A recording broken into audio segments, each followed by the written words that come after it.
അങ്ങനെ finally guys നമ്മളിപ്പോൾ ഗുഡൂർ സ്റ്റേഷനിലെത്തി. 8 മണിക്കൂർ ലേറ്റ്.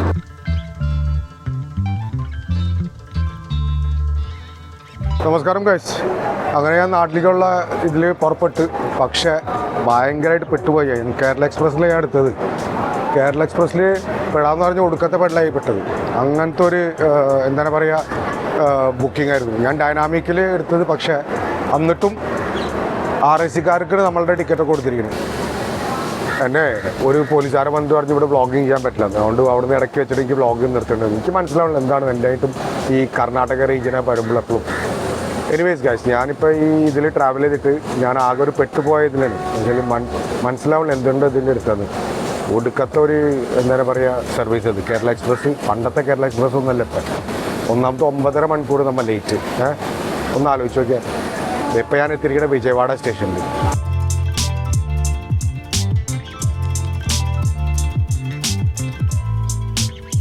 ഫൈനലി നമ്മൾ കേരളത്തിലേക്ക് എത്തി. അപ്പോൾ ഞാൻ നിങ്ങളോട് കഴിഞ്ഞ വ്ളോഗിൽ പറഞ്ഞു I am going to Kerala. ഡൽഹിയിൽ 6 ഡിഗ്രീസ് ടെമ്പറേച്ചർ വിട്ടിട്ട് നമ്മൾ നാട്ടിലേക്ക് വരാമെന്ന് പറഞ്ഞാൽ 23 ഡിഗ്രി 24 ഡിഗ്രി ഹ്യൂമിഡായിട്ടുള്ള ക്ലൈമറ്റാണ്. പ്ലസൻറ്റ് ക്ലൈമറ്റ് എന്ന് പറയാൻ പറ്റില്ല. ഇപ്പോഴും ചെറുതായിട്ട് ഹ്യൂമിഡിറ്റി. മേ ബി നമ്മൾ ഡൽഹിയിൽ താമസിച്ചുകൊണ്ട് കണ്ടിന്യൂസ്ലി താമസിച്ചിട്ട് പിന്നെ നമ്മൾ കേരളത്തിലേക്ക് വരുമ്പോൾ ഇത് കേരളീയർക്ക് ഇതൊരു പ്ലസൻറ്റ് ക്ലൈമറ്റ് ആയിരിക്കും. പക്ഷേ നമ്മൾക്ക് ഹ്യൂമിഡിറ്റി ആയിട്ട് തോന്നും. So see I am still sweating. ഞാനിപ്പോൾ ആക്ച്വലി AC ഇട്ടിരിക്കണം എൻ്റെ റൂമിൽ, അല്ലാണ്ട് എനിക്ക് കിടക്കാൻ പറ്റുന്നുണ്ടായിരുന്നില്ല ഇന്നലെ. അപ്പോൾ എൻ്റെ എക്സ്പീരിയൻസിനെ പറ്റി പറയണമെന്ന് പറഞ്ഞാൽ, എനിക്ക് ടിക്കറ്റ് കിട്ടാത്തതുകൊണ്ട് എന്ന് വെച്ചാൽ ഫ്ലൈറ്റിൽ എടുക്കാമെന്ന് വിചാരിച്ചു. പക്ഷേ ഫ്ലൈറ്റ് എന്ന് പറഞ്ഞാൽ ഭയങ്കരമായിട്ട് എക്സ്പെൻസീവ് ആയിട്ടാണ് പോരുന്നത്. 15,000 20,000 വെച്ചാൽ ഫ്ലൈറ്റ് ടിക്കറ്റ് പോരുന്നത്. So I couldn't afford that. അപ്പോൾ ഫൈനലി ഞാൻ തത്കാലിൽ എടുക്കാമെന്ന് വിചാരിച്ചു. അങ്ങനെ പ്രീമിയം തത്കാലിലാണ് ഞാൻ ടിക്കറ്റ് എടുത്തത്. 2,900 ticket I got it for 3,700 something. അങ്ങനെ പ്രീമിയം തത്കാലിൽ എനിക്ക് കൺഫേം ബർത്ത് കിട്ടി. പക്ഷേ വണ്ടിയിൽ കയറി കഴിഞ്ഞപ്പോഴാണ് എൻ്റെ ബർത്ത് നമ്പർ 16, മറ്റേ 15 ഓൾറെഡി 2 ആൾക്കാരുണ്ടായിരുന്നു. അപ്പോൾ എൻ്റെ അപ്പർ ബർത്തായിരുന്നു, സ്ലീപ്പർ സൈഡ് അപ്പറായിരുന്നു എൻ്റെ. പക്ഷേ ഓൾറെഡി അവിടെ 2 ആൾക്കാർ ഓൾറെഡി ഉണ്ടായിരുന്നു. അപ്പോൾ ഞാൻ നേരെ മുകളിലേക്ക് ചാടി. പക്ഷേ full journey 2 days 2 nights I cannot come down and sit, so I have been lying down completely for 2 days 2 nights on my berth. അതുകൊണ്ട് പണ്ട് നല്ല വേദനയുണ്ട്. എന്നുവെച്ചാൽ എപ്പോഴും നമുക്ക് ബാത്റൂമിൽ പോകണം വെച്ചാൽ ചാടി ഇറങ്ങണം, ചാടി കയറണം, അങ്ങനത്തെ ഒരു സിറ്റുവേഷനായിപ്പോയി. അപ്പോൾ ഈ RAC-കാർ ഇഷ്ടം പോലെ നമ്മുടെ വണ്ടിയിൽ RAC ആയിരുന്നു. അപ്പോൾ ടോട്ടൽ നമ്മളുടെ ആ ക്യാബിൻ സെക്ഷനിൽ 8 സീറ്റാണുള്ളത്. 6 അപ്പുറത്തും 2 ഇപ്പുറത്തും. Total 12 people were allotted in that entire cabin.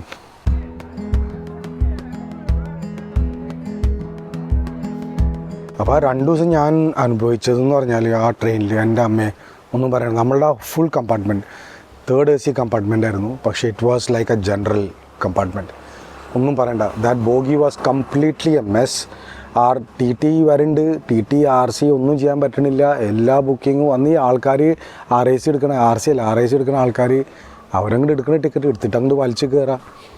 അവർക്കൊന്നും ചെയ്യാൻ പറ്റില്ല. ഇപ്പോൾ ഞാൻ നിങ്ങൾക്ക് കുറച്ച് വീഡിയോസൊക്കെ കാണിച്ചാൽ കണ്ടില്ല എങ്ങനെ ആൾക്കാർ കിടക്കുന്നതൊക്കെ ഒന്ന് കണ്ടില്ലേ. അതിൻ്റെ ഇടയിൽ സ്വാമികൾ കയറി. പകുതി കഴിഞ്ഞപ്പോൾ സൗത്ത് ആയപ്പോഴത്തേനും സ്വാമിമാർ കയറി. വിത്ത് ഡ്യൂ റെസ്പെക്ട്, സ്വാമിമാരോട് റെസ്പെക്റ്റ് ഇല്ലാഞ്ഞിട്ടൊന്നുമല്ല, നല്ല റെസ്പെക്റ്റ് ഉണ്ട് എല്ലാവരോടും. നമ്മുടെ ഫ്രണ്ട്സ് പോണതിന് മലയ്ക്ക്. പക്ഷേ ഈ ഒരു സ്വാമിനെ നോക്കിയാൽ ആളുടെ അണ്ടർവയർ എടുത്തിട്ട് ആൾ പിന്നിൽ കിട്ടിയിരിക്കുക. ഇതിൻ്റെ സിവിക് സെൻസ് നമ്മുടെ ആൾക്കാർ. അവിടെ അന്ന് ആ കമ്പാർട്ട്മെൻറ്റിൽ സ്ത്രീകൾ വരെ ഉണ്ട്. ആൾക്ക് ഒരു കൂസുമില്ല. ആൾ നേരെ ആളുടെ അണ്ടർവയർ എടുത്തിട്ട് ഒന്ന് ആലോചിച്ച് നോക്കി. അവിടെ ഭക്ഷണം കഴിക്കുന്ന ആൾക്കാർ അതിൻ്റെ ഇടയിൽ ആൾ അണ്ടർവയർ എടുത്തിട്ട് അണ്ടർവയർ ഉണ്ടല്ലോ പിന്നിൽ ഉണക്കാൻ വേണ്ടിയിട്ടിരിക്കുക. എന്ത് പറയാൻ ഇതിനൊക്കെ. പിന്നെ വേറൊരു കാര്യം എന്ന് പറഞ്ഞാൽ ആ കമ്പാർട്ട്മെൻറ്റ് ഫുള്ള് പാറ്റയും പിന്നെ മൂട്ടയായിരുന്നു. നമ്മൾക്ക് ഈ തരുന്ന ഈ ബ്ലാങ്കറ്റൊക്കെ ഉണ്ടല്ലോ, അവരൊരിക്കലും എനിക്ക് തോന്നുന്നില്ല കഴുകാറുണ്ടെന്ന്. ഒന്നും പറയണ്ട. അതിലുള്ള മൂട്ടയും ഇതും. ഞാൻ വന്നിട്ട് നേരെ ചൂടുവെള്ളത്തിൽ അങ്ങോട്ട് കുളിച്ചു, അല്ലെങ്കിൽ ശരിയാവില്ലായിരുന്നു. അടുത്ത ദിവസം ഞാൻ ചൂടുവെള്ളത്തിൽ കുളിച്ചു, ഡ്രസ്സൊക്കെ അങ്ങോട്ട് എടുത്ത് മാറ്റി. അല്ലെങ്കിൽ നമ്മൾക്ക് പറയാൻ പറ്റില്ല എവിടെ നിന്നാണ് മൂട്ട വരുന്നത് ഇതൊക്കെയാണ്. പിന്നെ പാറ്റകളുടെ ശല്യം. പാറ്റ എന്താ പറയുക, അവർ എന്തോ ഒരു ഉത്സവം മാതിരിയായിരുന്നു പാറ്റകളുടെ ശല്യം. You won't believe, no pest control. അത്രയും കറപ്റ്റഡ് ആണ് നമ്മളുടെ സർക്കാർ. നമ്മൾ കഴിഞ്ഞ പ്രാവശ്യം വന്നപ്പോൾ നമ്മളുടെ പുഴ ഫുള്ള് വെള്ളം നിറഞ്ഞിരിക്കുകയായിരുന്നു. ഇപ്പോൾ കണ്ടില്ലേ പുഴയിൽ കായലും. പിന്നെ ഈ പൂക്കൾ ഞാൻ ആദ്യമായിട്ട് കാണുന്നത്. ഇത് എന്താണെന്ന് അറിഞ്ഞത് കണ്ടോ, നല്ല പിങ്ക് നിറത്തിലുള്ള പൂക്കൾ. എന്ത് രസമല്ലേ. Okay, so beautiful.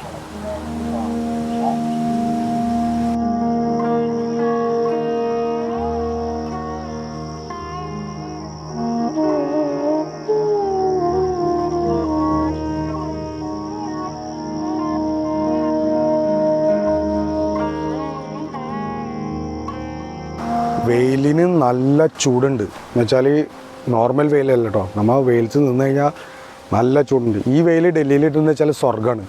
പക്ഷെ ഇവിടെ ഈ വെയിലിന് നല്ല ചൂടുണ്ട്. പിന്നെ വെയിലിൻ്റെ ഒപ്പം തന്നെ നല്ല കാറ്റും ഉണ്ട്. ഇത് കണ്ട നമ്മുടെ ടെറപ്പാളിട്ട് കണ്ട അടിക്കണണ്ട, നല്ല അടിപൊളി കാറ്റ്. ഇതൊക്കെ അടക്ക മമ്മി എടുത്ത് വെച്ചിരിക്കുന്നത് സുപാരി. പിന്നെ ആൾ കുറേ കൃഷികളൊക്കെ ഇവിടെ തുടങ്ങാൻ വേണ്ടിയിട്ട് വെച്ചിട്ടുണ്ട്. ഇതൊക്കെ ആളുടെ കളക്ഷൻസാണ്. വെറുതെ ഇരിക്കില്ല ആൾ, എന്തെങ്കിലും ഇങ്ങനെ ചെയ്തുകൊണ്ടിരിക്കും. ഇത് പണ്ടുണ്ടല്ലോ ഇംഗ്ലീഷുകാർ പണിത പണ്ടത്. ഇത് എത്ര കൊല്ലം പഴയതാണെന്നറിയോ? എനിക്കൊന്ന് 1800 കണ്ട് പണിതതാണ്. ഇത് എപ്പോഴും സ്ട്രോങ് ആയിട്ട് നിൽക്കുന്നുണ്ട്. ഇത് നമ്മളുടെ അപ്പുറത്തെ അക്കരയ്ക്ക് കിടക്കാനുള്ള വഴി ഇത് ഇവിടെ നിന്നാണ്. വേറെ ഇത് അപ്പുറത്തുനിന്നൊരു വഴിയുണ്ട്, പക്ഷേ കൂടുതൽ ആൾക്കാർ നടന്നു വരണേ ഇവിടെ നിന്നാണ്. അപ്പം ഞാൻ ആക്ച്വലി നമ്മളുടെ ഫാം ഹൗസിലേക്ക് പോണ വഴിയാണ്. കുറേ നാളായി അതൊന്നും കഴിഞ്ഞ പ്രാവശ്യം നിങ്ങൾക്ക് കാണിക്കാൻ പറ്റില്ല, വെള്ളപ്പൊക്കവും ഇതൊക്കെ കാരണം. അപ്പം ഇന്നൊന്ന് വെറുതെ ഒന്ന് ചെറുതായിട്ട് നമുക്ക് ചെന്നൊന്ന് നിരീക്ഷിക്കാം അവിടെ എന്തൊക്കെ നടക്കണേ. അവിടെ 4-5 ബംഗാളികളുണ്ട് പണിക്ക്. പക്ഷേ നിങ്ങൾക്കറിയാലോ, നമ്മൾ നോക്കിയില്ലെങ്കിൽ പിന്നെ നമ്മളുടെ സാധനം തന്നെ ഇങ്ങനെ കേടായിക്കൊണ്ടിരിക്കും. നമ്മുടെ നാട്ടിലെ വഴികളൊക്കെ എന്ത് രസമല്ലേ ഇതൊക്കെ. ബേസിക്കലി ഇതൊരു ഡാമാണ്, ഈ പുഴയ്ക്ക് വേണ്ടിയിട്ട് ഉണ്ടാക്കിയ ഒരു ഡാമാണ്. ഇത് കണ്ട, ഇവിടെ ഇംഗ്ലീഷുകാർ പണ്ട് ഉണ്ടാക്കിയത് പുഴയ്ക്ക് വേണ്ടിയിട്ടുള്ളൊരു ഡാമാണ്. 1860 ഉണ്ടാക്കിയ ഡാം ഇന്നും ഉണ്ട്. ഇന്നും ആ ഡാം ഇവർ പോയിക്കുന്നുണ്ട്. 1860 ഇംഗ്ലീഷുകാരുണ്ടാക്കിയ ഡാം. നമ്മളുണ്ടാക്കുന്ന ബ്രിഡ്ജ് അടുത്ത മാസം ഇന്നുണ്ടാക്കിയാൽ അടുത്ത മാസം പൊളിയും. അതാണ് നമ്മളുടെ ആൾക്കാരുണ്ടാക്കുന്ന ഡാമുകൾ. Corruption at its peak. ഈ വഴിയിൽ കൂടെ ഒക്കെ നടന്നു പോകുമ്പോൾ എനിക്ക് എൻ്റെ പപ്പയുടെ പിന്നെ എൻ്റെ പപ്പയുടെ ബ്രദറും അവരുടെ ഒക്കെ ഓർമ്മ വരും. ഒരു നൊസ്റ്റാൾജിക് ഫീലിംഗാണ്. കാരണം ചെറുപ്പത്തിൽ നമ്മൾ വെക്കേഷന് ട്രെയിനിന് തന്നെ വന്നിരുന്നത് പണ്ട്, അന്ന് സ്റ്റീം എൻജിൻ. അപ്പോൾ ഈ വഴിയിൽ കൂടെ ഒക്കെ നടക്കുമ്പോഴാണല്ലോ നമ്മുടെ നാട്. Get me what I am saying. ഒരു നൊസ്റ്റാൾജിക് ഫീലിംഗാണ്. ഇതുണ്ടോ നാടൻ ഊഞ്ഞാൽ. ഇത് നമ്മളുടെ അമ്മായിയുടെയും വീടാണ് ആക്ച്വലി, കുഞ്ഞുപ്പയും അമ്മയുടെ വീട്. അവരിപ്പോൾ ഇവിടെ ഇല്ല, അവരൊന്ന് മാറി. നാടൻ ഊഞ്ഞാൽ ഇതൊക്കെ രസം തന്നെ അല്ലേ. ഇവിടെ നിന്ന് അങ്ങോട്ട് നമ്മളുടെ ഫാം ഹൗസ് അങ്ങോട്ട് തുടങ്ങും ഗൈസ്. ഈ പാടം കണ്ടില്ലേ, ഈ പാടം മുതൽ അതൊക്കെ കാണുന്നൊക്കെ നമ്മളുടെ ഫാം ഹൗസ്. ഇവിടെ നിന്ന് റോഡ് ശരിയായിട്ടില്ല ഇതുവരെ. ഈ റോഡൊക്കെ ശരിയാക്കണം. നമ്മൾ ആക്ച്വലി ഇത് വിൽക്കാനുള്ള പരിപാടിയാണ്. ഈ വെള്ളം വരുമ്പോൾ, വെള്ളപ്പൊക്കം വരുമ്പോൾ ഇതൊക്കെ ഒന്ന് അറിയും. ഇവിടെയൊക്കെ വില കുറഞ്ഞു ഭയങ്കരമായിട്ട്, വെള്ളപ്പൊക്കം വരണോണ്ടേ. 2008 മുതൽ ഭയങ്കര വെള്ളപ്പൊക്കമായിരുന്നു. വേലിയൊക്കെ അങ്ങോട്ട് പൊളിഞ്ഞു തുടങ്ങി. ഇത് കണ്ടോ, നിങ്ങൾക്ക് ഓർമ്മയുണ്ട് അയാളെ? അതാണ് നമ്മളുടെ പുഷ്പേട്ടൻ. ആളെന്തോ പരിപാടിയിലാണ് അവിടെ വഞ്ചിയുടെ. കഴിഞ്ഞ വ്ളോഗിൽ ഞാൻ കാണിച്ചത്. പുഷ്പേട്ടാ,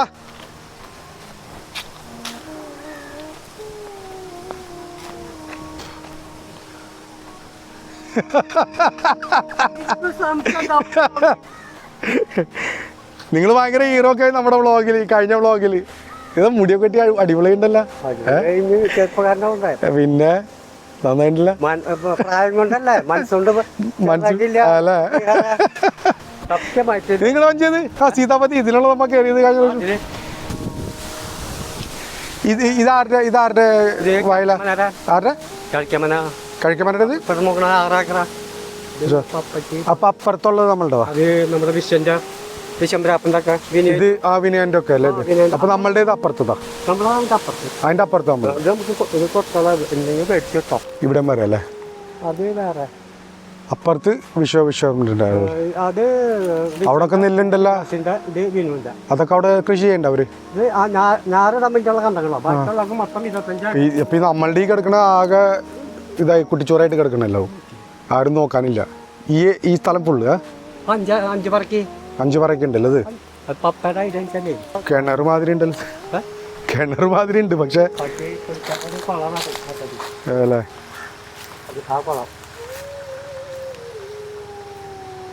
ഇത്രയും സ്ഥലം നമ്മളുടെ വെറുതെ കിടക്കാല്ലേ.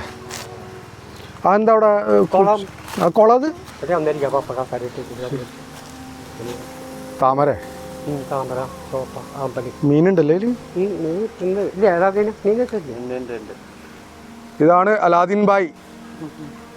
कौन है? नहीं मैं ऐसे ही फोन पे अपना व्लॉग के लिए कर रहे हैं. अच्छा हमारा सब कुछ जो देखभाल करते हैं इधर. അലാദീൻ ഇപ്പം മലയാളം നല്ലോണം പറയോ അല്ലേ? അലാദീൻ മലയാളം അറിയോ അല്ലേ? കണ്ട ഇപ്പൊ നമ്മൾക്ക് ഇവിടെ പണിക്ക് നമ്മുടെ പുഷ്പേട്ടനും അലാദീനും കൂടി ഒക്കെയാണ് നോക്കണത് ഇവിടെ. 40 വർഷമായി ആദ്യം ഇവിടെ വന്നിട്ട് എന്തുകൊണ്ട് മലയാളം പഠിക്കില്ല? 40 കൊല്ലയാ? 40 साल हो गया आपको इधर? 14 साल. നിഹാര ഇത്രയും നാള് ഇവിടെ ബംഗാളികൾ താമസിച്ചിട്ട് ആ ബംഗാളി ഭാഷയ്ക്ക് ഹിന്ദി ഒന്നും പഠിക്കാൻ ഞാൻ നിങ്ങൾ ബംഗാളി പഠിച്ചാ? നിങ്ങൾ ബംഗാളി പഠിച്ചാ? ബംഗാളി പഠിക്കില്ല.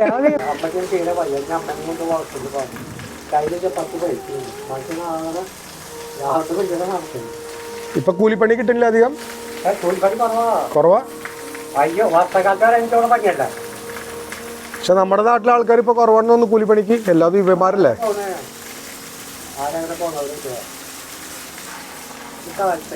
ഇവന്മാരുടെ പഴുവിൽ തന്നെ ആയിരത്തിന് കണക്കിന് ജനങ്ങളുണ്ടെന്ന് പറയുന്നത്. കാരണം കേരളത്തിലെ ഏറ്റവും കൂടുതൽ ബംഗാളികളെ പെരുമ്പാവൂരാ. പെരുമ്പാവൂരാ? പെരുമ്പാവൂർ. പിന്നെ രണ്ടാം സ്ഥാനം പുത്തൂരിനാ. പുത്തൂർ ഡിസ്ട്രിക്റ്റില് പഴുവിലാണ് കൂടുതൽ. ആ അത് ശരി. ആ പഴുവിലാണ് കൂടുതൽ ബംഗാളികളാണ്. सुपारी मिलता है, नारियल मिलता है. अच्छा इधर मम्मी के पास जो सुपारी इधर से आया? हाँ मैं देखा उधर सुपारी. ये सब नया लगाया अभी? हाँ ये नया लगाया. ये बड़ा वाला चला. हाँ ये है ना ये. ये क्या है? ये सब्जी है ना. कौन सा सब्जी? ये खीरा का टाइप का है. खीरा टाइप? അപ്പോൾ ഗൈസ് ഇതാണ് നമ്മളുടെ ഫാം ഹൗസ്. പണ്ടവിടെ നമ്മളുടെ ഇതൊക്കെ ഉണ്ടായിരുന്നു, കോഴിയും ഇതൊക്കെ ഉണ്ടായിരുന്നു. ഇത് കണ്ട കോഴിക്കോടും ആടിൻ്റെയും എല്ലാതും വെള്ളപ്പൊക്കം കാരണം നശിച്ചു പോയില്ലതും. ഒന്നും പറയണ്ട. പപ്പുള്ള സമയത്ത് ആളും മമ്മിയും വന്നിട്ട് പലതും ഇതൊക്കെ ശരിക്കും നല്ലൊരു നിലയിലായിരുന്നു. ഫുള്ള് ഇവിടെ ഗ്രീനറി ആയിരുന്നു. ഇപ്പം എല്ലാതും കണ്ട എന്താ പറയുക, ഫുള്ള് വീടാണ്. എല്ലാതും ഇങ്ങനെ നിറഞ്ഞ് വാഴൊക്കെ കുറഞ്ഞ്. പണ്ട് ഇഷ്ടം പോലെ ഉണ്ടായിരുന്നു. നേന്ത്രക്കൊലയും ഇതൊക്കെ പുതിയ നട്ടുന്നു. പിന്നെ നീമ്പുണ്ട്. പിന്നെ അവിടെ വർക്കേഴ്സിനുള്ള ക്വാർട്ടേഴ്സ് വരെ ഉണ്ടാക്കിയിട്ടുണ്ട്. അപ്പോൾ ബേസിക്കലി നമ്മളിത് വിൽക്കാനുള്ള പരിപാടിയുണ്ട്. നമ്മൾക്ക് ബയേഴ്സൊന്നും ഇപ്പോൾ ഇതുവരെ കിട്ടിയിട്ടില്ല. അപ്പോൾ ആരെങ്കിലും ഉണ്ടെന്ന് വെച്ചാൽ, നിങ്ങൾ ആരെങ്കിലും ഇൻട്രസ്റ്റ് എന്ന് വെച്ചാൽ കിഴ്പ്പുള്ളിക്കര ഇതാണ് നമ്മളെ സ്ഥലത്തിൻ്റെ പേര്. തൊട്ട് മുമ്പിൽ തന്നെ പുഴയുണ്ട്.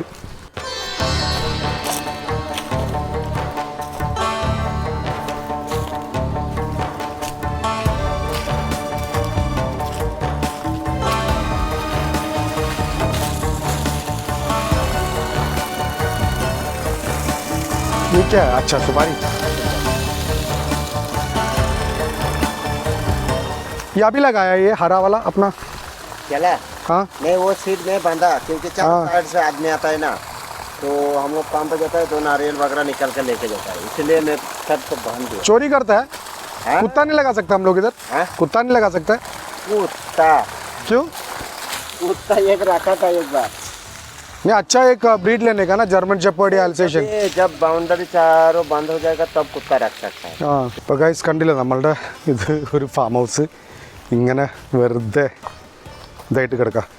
ഇത് കണ്ട ഇതൊക്കെ നമ്മളുടെ ഈ ഫുള്ള് സ്ഥലം ഓൾമോസ്റ്റ് 56 कितना 56 सेंट है ये 56. ये टोटल शायद 90 सेंट है वो मिला के 90 सेंट. 90 സെൻറ്റ് സ്ഥലമാണ് നമ്മളുടെ ഇവിടെ കിടക്കുന്നത്. വെറുതെ ഇപ്പോൾ വേസ്റ്റായിട്ട്. പപ്പ ഉണ്ടായിരുന്ന സമയത്ത് ശരിക്കും നോക്കിയിട്ട് നടത്തിയിരുന്നതാണ്. പക്ഷേ നമ്മൾ നാട്ടിലില്ലാത്തതുകൊണ്ട് ഇങ്ങനെയാണ് പലവരും എന്ന് വെച്ചാൽ പ്രവാസികൾ അവർക്ക് ഇങ്ങനെ തന്നെ സ്ഥലങ്ങൾ മേടിച്ചിട്ടിട്ട് നമ്മൾ ഇങ്ങനെ പോകും. പിന്നെ അതിങ്ങനെ കിടക്കും.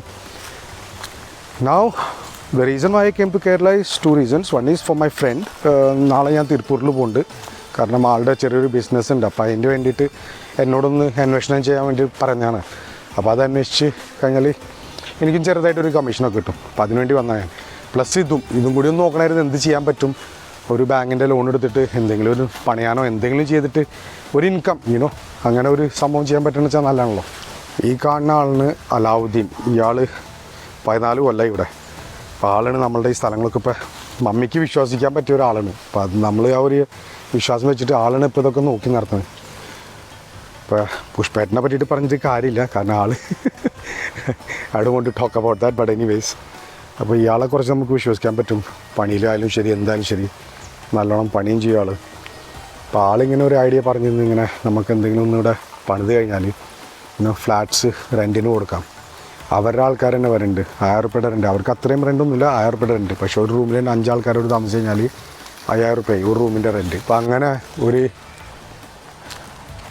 10 റൂം ഉണ്ടാക്കി കഴിഞ്ഞാലും ഇങ്ങനത്തെ ഇതുമാതിരി തന്നെ, ഇങ്ങനത്തെ നമ്മൾ ഷെഡ് മാതിരി ഇങ്ങനത്തെ ഉണ്ടാക്കി കഴിഞ്ഞാലും 10 റൂമും അല്ലെങ്കിൽ ബിൽഡിങ് മാതിരി ഒരു 2 നില 3 നില ബിൽഡിങ് ഉണ്ടാക്കി കഴിഞ്ഞാൽ അതിലൊരു 10 റൂമെന്ന് വെച്ചാലും 5 ആൾക്കാരെ വെച്ചിട്ട് ഒരു റൂമിൽ വെച്ചാൽ, ഒരു 4 ആൾക്കാരെ വെച്ച് ഒരു റൂമിൽ വെച്ചാലും 4000 വെച്ചിട്ട് 40,000 at least from 10 rooms we can get rent. But to pay back the rent, pay back the EMI for the bank, that is a thing. So we have to sit down, plan, then only we can do something. So yeah, have to decide, talk to mom, let's see what we can do. ഇതാണ് ഞാൻ പറഞ്ഞ നമ്മളുടെ farm ഹൗസിൻ്റെ area. പിന്നെ അതിൻ്റെ തൊട്ട് മുമ്പിൽ തന്നെ ഈ പുഴയും. നല്ല ഒരു സ്ഥലമാണ്. ബേസിക്കലി ഒരു ടൂറിസത്തിന് വേണ്ടിയിട്ട് നമുക്ക് ഉണ്ടാക്കാൻ പറ്റുമെന്നുള്ളൂ ഇത്. ഫോർ ഐഡിയാസ്, ബിസിനസ്സിന് ഒരു ഐഡിയ വരണമെന്ന് വെച്ചാൽ നമുക്ക് പറയാൻ പറ്റില്ല ഏത് വഴിയിൽ കൊണ്ട് നമുക്ക് ചിന്തിക്കാൻ പറ്റണം ഇവിടെ എന്ത് ചെയ്യാൻ പറ്റുന്നൊക്കെ. So if you guys have any idea that what I can do here. പുഷ്പേട്ട പോണ്ടാ, പോണ് ഭക്ഷണം കഴിക്കാൻ പോണ്. ഭക്ഷണം കഴിഞ്ഞാ? എവിടെ വെക്കാറ്? ഇവിടെ തന്നെ. പുഷ്പേൻ്റെ റൂം കാണാം. പുഷ്പേൻ്റെ 10 സെൻറ്റ് സ്ഥലമൊക്കെ ഉണ്ട്, പക്ഷെ എന്നാലും ആള് നമ്മളുടെ ഫാം ഹൗസിന്റെ അവിടെ ഇങ്ങനെ വന്ന് ഇങ്ങനെ കിടക്കും. ഇതാരത്? ജാക്കിയാ? നിങ്ങളുടെ മാതിരി ഉണ്ടല്ലോ കോല. അതിന്റെ എന്തെങ്കിലും തിന്നാൻ കൊടുത്തൂടെ? എന്താ ജാക്കി, എന്തേ ഇവന് ഇഞ്ചക്ഷനൊക്കെ കൊടുത്തിണ്ടാ? എവിടെ ഇഞ്ചക്ഷൻ അല്ലേ? ഒന്ന് പുഷ്പേൻ്റെ ഇതിൻ്റെ ഉള്ളിൽ എങ്ങനെ കിടക്കണം? ഇതാണ് നിങ്ങളുടെ മുറി? ഇങ്ങനെയൊക്കെ കിടക്കാൻ നമ്മുടെ ജീവിതത്തിൽ അതൊക്കെ നമ്മൾ അനുഭവിച്ചാണ്. അതുകൊണ്ട് എന്നെ ശരിയായിട്ട് നമ്മളും തുടങ്ങി എങ്ങനെ തന്നെയാണ് എനിക്കറിയാം. പപ്പ ഡൽഹിയിൽ എങ്ങനെയായിരുന്നു? ചെറിയ മുറിയിലല്ലേ നമ്മൾ തുടങ്ങിയത്. പിന്നെ അന്നൊരു ഓടിട്ട പരല്ലേ എത്ര മുറിയാ വീട്ടിന്റെ മുറിയില്. പപ്പട മുറി നിങ്ങളൊക്കെ കളിക്കൂട്ടുകാരന്മാരായിട്ടില്ല. പപ്പട മുറി അറിഞ്ഞിട്ടില്ല? മുറിയല്ല, നമ്മുടെ തറവാട് എങ്ങനെയായിരുന്നു ആദ്യം അറിഞ്ഞൂടെ? തറവാട് അതല്ലേ, തറവാട്ടിൽ എത്ര മുറിയുണ്ട്, ആ മുറിയുടെ ഉള്ളില് എത്ര അമ്മായിമാര് വല്യപ്പ. ഇത് കണ്ടില്ല, നമ്മളെ ഫാം ഹൗസ് ഇവിടുന്ന് അങ്ങോട്ട് കഴിയും. ഇവിടുന്ന് കഴിഞ്ഞാലും ഈ സ്ഥലവും നമ്മളുടെ കണ്ട വെറുതെ ഇങ്ങനെ ഒന്നുമില്ലാണ്ട് കിടക്കണം. ഇപ്പം ഒന്ന് ആലോചിച്ച് നോക്കി, ഇത്രയും സ്ഥലം 90 സെൻറ്റ്, ഓൾമോസ്റ്റ് 90-95 സെൻറ്റ് നമ്മളുടെ ഈ സ്ഥലങ്ങൾ ഇങ്ങനെ കിടക്കുക ഒന്നുമില്ലാണ്ട്. അതെൻ്റെ അമ്മയുടെ വീട്. പിന്നെ പിന്നിൽ മൂത്തുമാടെ വീടുണ്ട്. മൂത്തുമാനെന്ന് ചെന്ന് കണ്ടു നോക്കാം, ഉണ്ടോയെന്ന് അറിഞ്ഞൂടാ, ഞാൻ ചെന്ന് നോക്കാം. ചെറുപ്പത്തിൽ ഈ വഴികളിലൊക്കെ നമ്മൾ കളിച്ച് വളർന്നതാണ്. അതാണ് നമ്മളുടെ മൂത്തുമാടെ വീട്. ആളവിടെ ഉണ്ടോയെന്ന് അറിഞ്ഞൂടാ.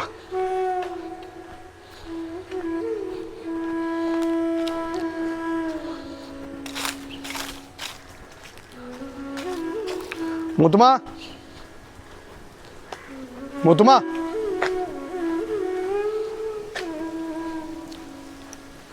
മൂത്തുമാ. ഓ, ലോക്കിട്ടിരിക്കുക, ആളില്ല.